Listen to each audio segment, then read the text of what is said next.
Перзентханада 4-5 күн емізіп, ақ сүтін берген ананы таптық.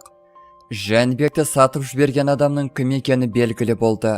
Қымбат Досжан, Жәнібекті бельгиялық азаматшаға сатып жіберген адамды қазір полиция тергеп жатқанын мәлім етті. Қазақстан ұлттық телеарнасының 1001 түн бағдарламасына қонаққа келген журналист Қымбат Досжан мен Испанияда тұратын қазақ баласы Жани Савельев оның анасын іздеуге қатысты тың деректі айтты.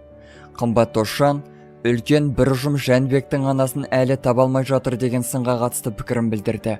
Оның айтуынша, Жәнібектің анасын іздеген шағын ғана радиожұм бір аптаның ішінде үлкен жұмыстарды атқарған. Жәнібек 2023 жылдың желтоқсан айында Қазақстанға аяғын басқаннан бастап, ең алғаш анамды іздеймін деп видео жариялағаннан бастап, Қазақстанның тең жартысы қоса жылады, қоса іздеді. Дәл қазір аядай ғана арқалықтан неге таба алмай жатсыңдар деген сұрақтар көбейіп жатыр. Ал желтоқсан айында қандай жұмыстар істегенімізді айтсақ, біз бір аптаның ішінде осы Жәнібекті туғаннан кейін 4-5 күн бойы перзентханада жатып, емізіп, ақ сүтін берген ананы таптық. Бас аяғы бір аптаның ішінде таптық дейді Қымбат Досжан. Бірақ Қымбат Досжан ол адамның қолхаты бар болса да, сараптама жасалса да, ДНК сараптамасы 0 болғанын айтады.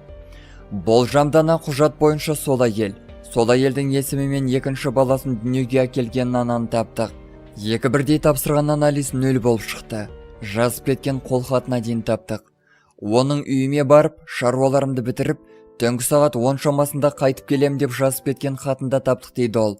Бұл ретте Қымбат Досжан Испаниядан өзінің туған анасын іздеп келген Жәнібекті кезінде шетел асырып жібергендердің ісіне қынжылып, олар өте көп ақшаны алғанын айтып берді. Мен өткен сұхбатымда да айттым.